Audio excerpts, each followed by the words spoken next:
আজকে আমাদের আবেগ, আমাদের বিবেক, আমাদের রক্ত, আমাদের ত্যাগ, আমাদের আন্দোলন, আমাদের শ্রম নিয়ে যদি বিএনপি সিনেমিনে খেলতে চায়, এদেশের মানুষ ওদেরকে রক্ষা করবে না, ওদেরকে বিচারের ইনশাআল্লাহ রাখতে হবে।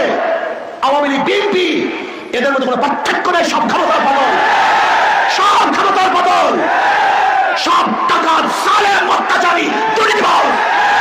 আওয়ামী লীগ এবং বিএনপি এদের মধ্যে কোনো পার্থক্য নেই। এরা সবাই জালিম, অত্যাচারী, দুর্নীতিবাজ।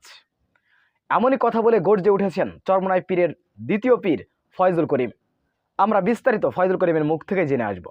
রাখতে হবে আওয়ামী লীগ, বিএনপি এদের মধ্যে কোনো পার্থক্য নেই। সব ক্ষমতার বদল, সব ক্ষমতার বদল, সব টাকা জালেম, অত্যাচারী, দুর্নীতিবাজ।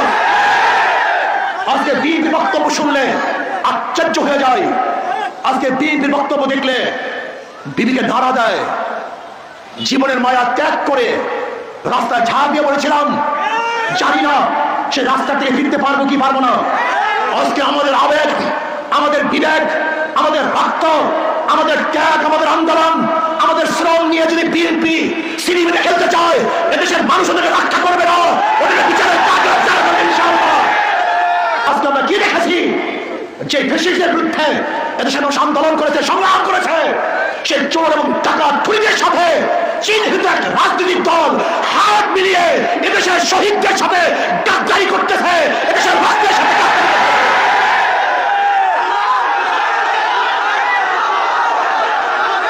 আপনারা জানেন ওরা দেশের মানুষের পাগল নয়, জনগণের ভুক্তদের মধ্যে নাই। ওরা মানুষের রক্ত এবং আবেগের উপরে দাঁড়িয়ে ক্ষমতায় যেতে চায়।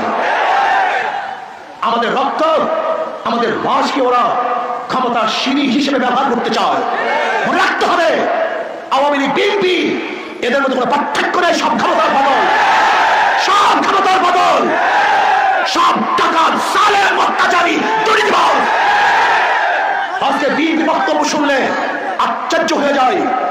আজকে বিএনপির বক্তব্য দেখলে বিবিকে ধারা দেয়।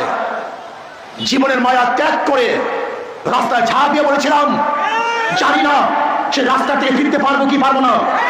আজকে আমাদের আবেগ, আমাদের বিবেক, আমাদের রক্ত, আমাদের ত্যাগ, আমাদের আন্দোলন, আমাদের শ্রম নিয়ে যদি বিএনপি সিনেমিনে খেলতে চায়, এদেশের মানুষ ওদেরকে রক্ষা করবে না, ওদেরকে বিচারের ইনশাআল্লাহ। এত ক্ষমতার পাগল হয়ে গেছো, ক্ষমতার পাগল হয়ে গেছো, তবে ক্ষমতায় যেতেই হবে। মনে রাখবো এদেশের পাবলিক, এদেশের জনগণ তারা ক্ষমতায় যেতে চায় না, তারা স্বাধীনভাবে বাঁচতে চায়। তারা ক্ষুধার্ত চায় না, মোটা খেতে চায়। তোমাদের মতো রক্তের উপর দাঁড়িয়ে মার্সিডিজ গাড়িতে চলতে চায় না, তারা সামান্যভাবে বাংলাদেশে হাঁটতে চায়। সুপ্রিয় দর্শক, ফয়জুল করিমের এই বক্তব্যটি আপনারা কিভাবে দেখছেন অবশ্যই আপনাদের মূল্যবান মন্তব্য কমেন্ট বক্সে জানাবেন। সবসময় সত্য নির্ভর তথ্য পেতে স্বাধীন বাংলা ইউটিউব চ্যানেলটি সাবস্ক্রাইব করে আমাদের সাথে থাকুন। আসসালামু আলাইকুম রহমতুল্লাহি ওয়া বারাকাতুহু।